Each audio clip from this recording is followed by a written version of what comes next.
Bonjour à tous et à toutes, donc aujourd'hui on se retrouve pour une nouvelle vidéo et aujourd'hui je viens vous parler du tome 3 de Cold Case Academy, donc Un pari risqué de Jennifer Lee Barnes, édité donc chez Pocket Jeunesse.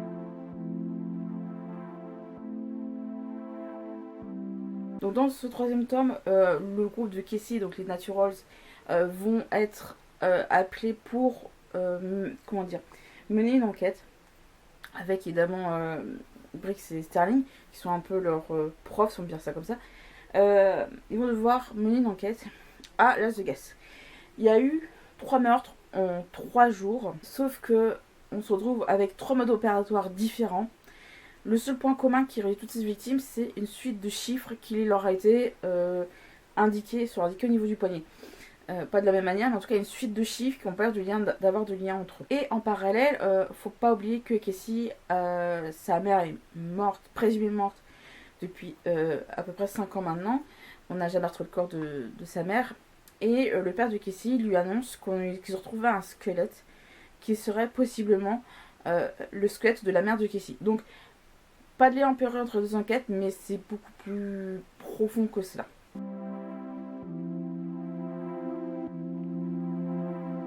À peine sorti, je l'ai à peine acheté, que je l'ai déjà lu. Je pouvais pas attendre, surtout après le tome 2, j'étais vraiment fondant. Et là, je pouvais pas me permettre d'attendre, surtout avec le résumé, pour le coup, il est vraiment plus que prenant. Je dirais pas que c'est mon tome préféré de la série. J'adore le tome 4 pour vous en dire plus, sur lequel est mon préféré. Je le trouve légèrement moins épais que le tome 2, on verra voir.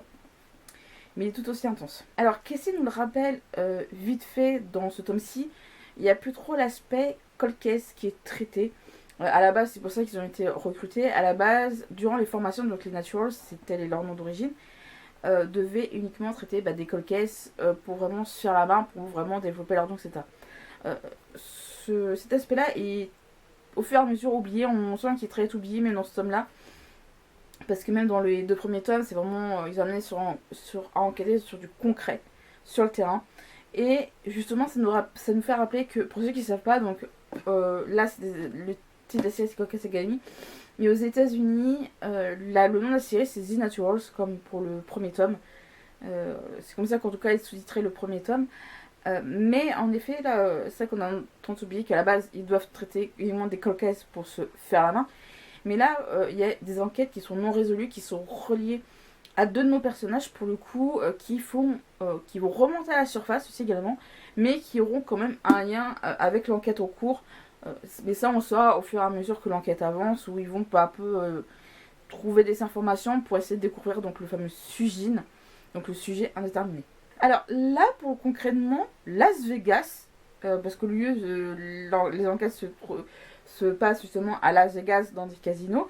Las Vegas, c'est devenu pour moi le lieu idéal pour ce genre d'enquête. Ça peut paraître bête, vous dites oui mais c'est Vegas, la ville du vice, des jeux, tout ça, mais vous vous rendez pas compte que c'est justement ça qui est plus que favorable, qui est vraiment le terreau parfait pour commettre des meurtres, parce que entre la foule qu'il y a, tout ce qui est lié aux chiffres, aux faux semblants ainsi qu'aux mensonges, c'est justement le truc idéal, parce que le problème qu'il y a, c'est que si je l'ai pas dit dans le résumé, c'est que le tueur a tué ses 3 victimes.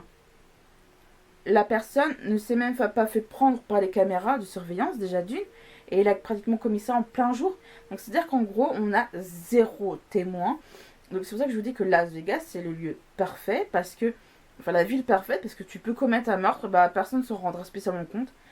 Moi je trouve que pour le coup, l'idée de placer tout ça à Vegas, mais c'était vraiment une très bonne idée. Je pense que là, il y a une série qui s'appelait justement les experts, les experts tout court, pardon, parce qu'il y a eu les experts Miami et les experts Manhattan, mais évidemment les experts de la série d'origine se passent en effet à Vegas. Et en fait, c'est ça que je trouve ça intéressant, c'est que on oublie franchement que vous avez des lieux qui sont plus propices. Je me comprends au meurtre, parce que justement ce truc de tu peux tuer, t'auras du mal à te faire prendre, parce que tout est fait pour que tu te fasses pas choper. Enfin, tout est dans ta faveur.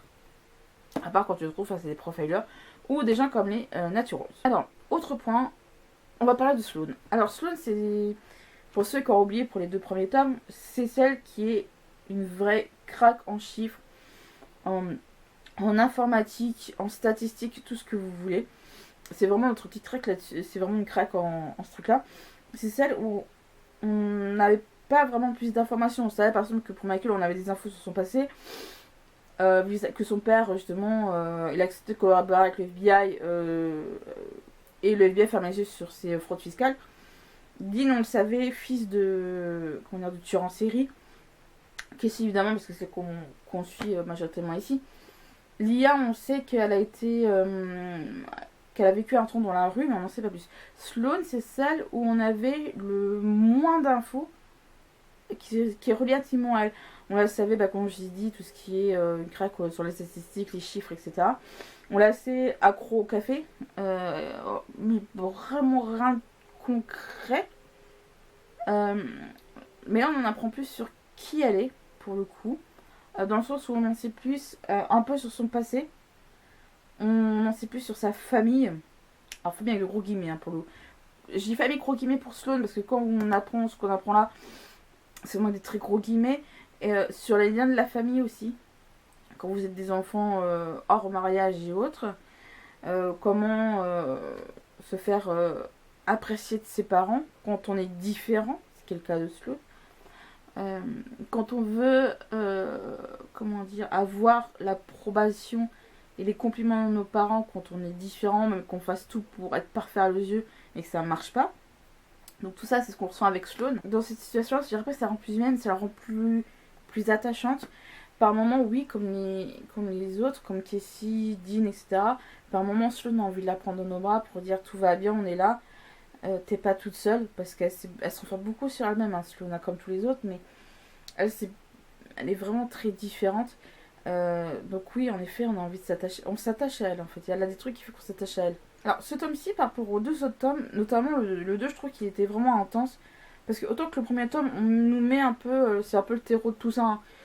Il se passe quand même des choses dans le tome 1, je dis pas l'inverse. Mais c'est vraiment... On met le terreau. Et là, le tome 2, on était vraiment dans plus du concret. C'est-à-dire que vraiment, on était beaucoup concentré également sur Dean et son père. Parce que c'était mentionné très bien dans le tome 1, hein, que le père de Dean était un tueur en série. Hein. J'ai bien été parce qu'il est derrière les barreaux. Mais on n'a pas sans plus d'infos. Mais après, donc aussi fait qu'on en apprend davantage sur Dean et le fait qu'on voit une évolution dans Dean, le fait qu'il se libère, etc. Dans ce tome-ci, on est vraiment mis à rude épreuve. À chaque fois, on avance. On se dit, est-ce que c'est ça, ça, ça, ça. On essaie de comprendre. On essaie. Il y a tellement plus de paramètres qui est pris en compte par rapport au tome précédent, je trouve. Et qui essaie de le faire remarquer. C'est-à-dire qu'il y a tellement de trucs en plus.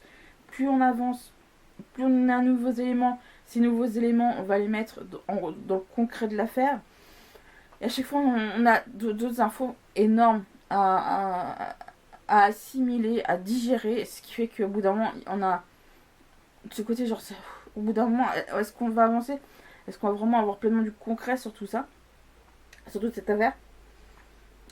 Donc oui, on est vraiment mis à redire parce qu'au bout d'un moment, on nous surmène en disant, on sent que le temps est compté parce qu'on se dit, là, quand on sait qu'il y a eu 4 morts en 4 jours, on se dit, en fait, faut résoudre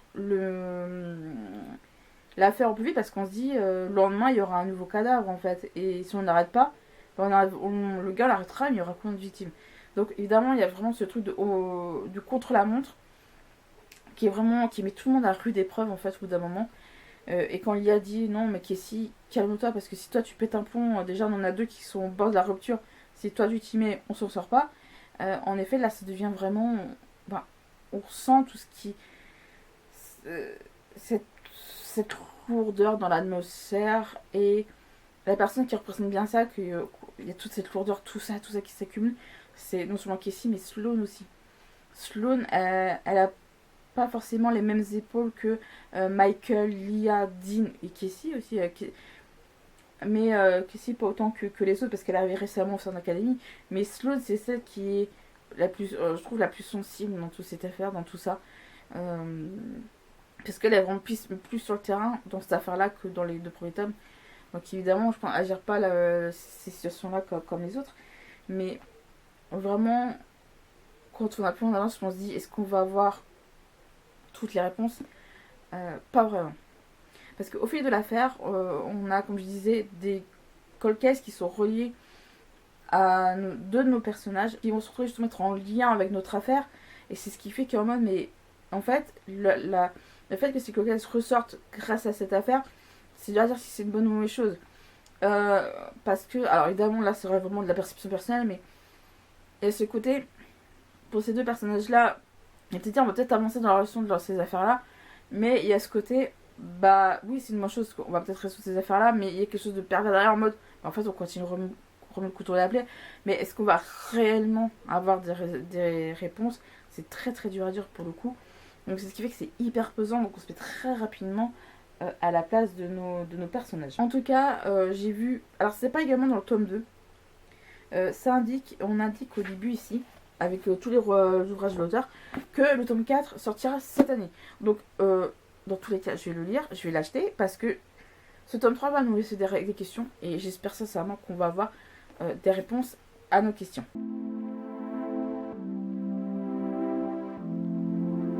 Ma chronique sur le tome 3 de Code Academy est terminée, j'espère qu'elle vous a plu. N'hésitez pas à me dire si cette trilogie vous tente, ou si vous avez d'autres recommandations de livres de ce genre.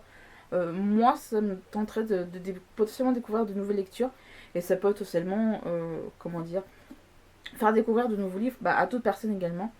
Et sur ce, je vous dis donc à la prochaine.